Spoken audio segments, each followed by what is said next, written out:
Hello. Hello. क्या तुम कहीं बाहर जा रहे हो अभी? क्यों? मैंने सोचा अगर तुम जा रहे थे तो मुझे भी छोड़ देते।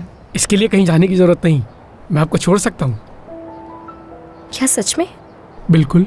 करीम साहब या उनके घर वालों में से किसी को एतराज़ नहीं होगा। हाँ, लेकिन वहाँ से वापस आपको खुद आना होगा। ठीक है, फिर मुझे बस स्टॉप छोड़ दो, मैं वापस खुद आ जाऊंगी।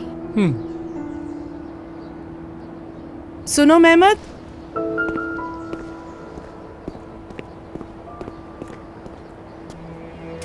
खुश आमदीद। अरे आप यहाँ? सबा से मिलने आई हूँ मैं। हाँ, अंदर जाने का रास्ता आप जानती हैं या मैं आपको छोड़ कर आऊँ? हाँ बेटा, जानती हूँ, चली जाऊंगी मैं।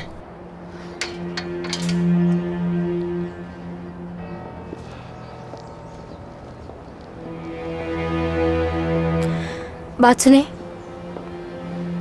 आप सबा की अम्मी है ना? हाँ। ये तो बहुत अच्छा हुआ कि आपसे मुलाकात हो गई।